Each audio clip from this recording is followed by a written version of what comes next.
Paul ചെയ്ത വോട്ടുകളുടെ അടിസ്ഥാനതല കണക്കുകൾ പുറത്തുവിടുന്നതിനെ ആരാണ് പേടിക്കുന്നത്? ഇത്രയും സാങ്കേതിക സൗകര്യങ്ങൾ വിരൽത്തുമ്പിലുണ്ടായിട്ടും ഓരോയിടത്തും വോട്ട് ചെയ്തവരുടെ കണക്കുകൾ കണ്ടെത്താൻ എന്താണ് ഇത്ര പ്രയാസം? എന്തു താല്പര്യമാണ്, ആരുടെ നാടകമാണ് ഇതിന് പിന്നിൽ? 543 ലോക്സഭാ സീറ്റുകൾ. ഏപ്രിൽ 19 ആരംഭിച്ച തെരഞ്ഞെടുപ്പ് പ്രക്രിയ ജൂൺ 1 അവസാനിക്കുന്നു. ജൂൺ 4 തെരഞ്ഞെടുപ്പ് ഫലവും പുറത്തുവരും. ലോകത്തെ ഏറ്റവും വലിയ ജനാധിപത്യ പ്രക്രിയ അങ്ങനെ പൂർത്തിയാവുകയാണ്. 12 ലക്ഷം പോളിംഗ് ബൂത്തുകളിലായി 96 കോടി വോട്ടർമാർ. ഇവരിൽ ആർക്ക് വോട്ട് ചെയ്തു എന്നത് എക്കാലവും രഹസ്യമായി സൂക്ഷിക്കുന്നതാണ്. എന്നാൽ എത്ര വോട്ടുകൾ എവിടെയെല്ലാം പോൾ ചെയ്തു? വോട്ടേഴ്സ് ലിസ്റ്റുമായി പോൾ ചെയ്ത വോട്ടുകളുടെ താരതമ്യം എന്താണ്? ഏതെങ്കിലും ബൂത്തുകളിൽ പോൾ ചെയ്ത വോട്ടുകളിൽ ഇടപെടലുണ്ടായിരുന്നുവോ? വോട്ട് ചെയ്യുന്നത് തന്നെ തടയപ്പെട്ടുവോ? ഇവയെല്ലാം അറിയാനുള്ള അവകാശം ഓരോ പൗരനുമുണ്ട്.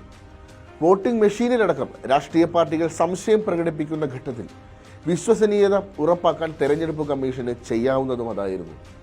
അടിസ്ഥാനതല കണക്കുകൾ പരസ്യപ്പെടുത്തുക എന്നുള്ളത്. പോൾ ചെയ്ത സ്റ്റേഷൻ തിരിച്ചുള്ള വോട്ടുകളുമായി ബന്ധപ്പെട്ട കണക്കുകൾ ഫോം 17 രേഖപ്പെടുത്തിയിട്ടുണ്ടെന്നും എല്ലാ സ്ഥാനാർത്ഥികൾക്കും ലഭ്യമാണെന്നുമാണ് സുപ്രീം കോടതിയിൽ ECI വാദിച്ചത്. ഫോം 17 പോളിംഗ് ഡാറ്റയുടെ സുതാര്യതയും സമഗ്രതയും ഉറപ്പാക്കുന്നു. അതിൽ രേഖപ്പെടുത്തിയിരിക്കുന്ന കണക്കുകൾ മാറ്റാനോ തിരുത്താനോ കഴിയില്ല എന്നാണ് കമ്മീഷന്റെ വിശദീകരണം.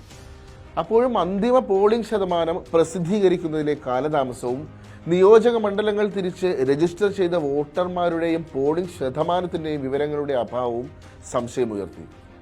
ഒരു ബൂത്തിൽ നിന്ന് ആ ബൂത്തിൽ സ്വാധീനമില്ലാത്ത ഒരു പാർട്ടിയുടെ സ്ഥാനാർത്ഥിക്ക് കൂടുതൽ വോട്ടുകൾ പോയിട്ടുണ്ടോ എന്നുള്ളത് കണക്കുകൾ വഴി വെളിപ്പെടും. ഇതാരെങ്കിലും ഭയപ്പെടുത്തുന്നുണ്ടോ?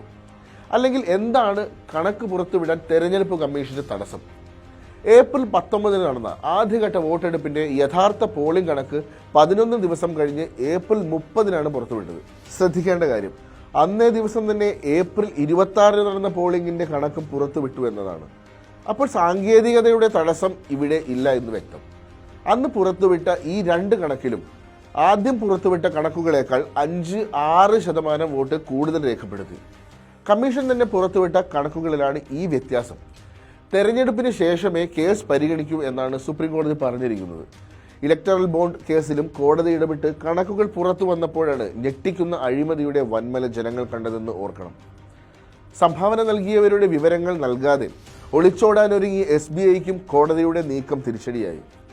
രാഷ്ട്രീയ പാർട്ടികൾക്ക് സംഭാവന നൽകുന്നവരുടെ അജ്ഞാതത്വം അറിയാനുള്ള അവകാശത്തിന് വിരുദ്ധമാണെന്നായിരുന്നു ഇലക്ടറൽ ബോണ്ടിലെ സുപ്രീം കോടതിയുടെ വിധിയുടെ കാതൽ. ലക്ഷങ്ങൾ മാത്രം വിറ്റുവരവുള്ള കമ്പനികൾ BJPക്ക് കോടികൾ സംഭാവന നൽകിയെന്ന് അങ്ങനെ പുറം ലോകം അറിഞ്ഞു.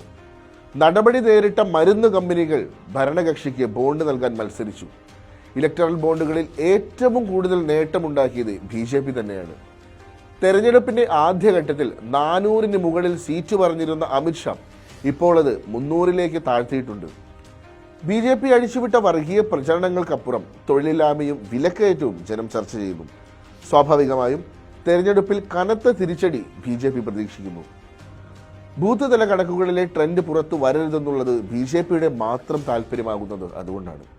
സുപ്രീം കോടതി തെരഞ്ഞെടുപ്പ് കമ്മീഷനോട് ചോദിച്ച ലളിതമായ ആ ചോദ്യങ്ങൾ ഇപ്പോഴും ഉത്തരം കിട്ടാതെ ബാക്കിയാണ്.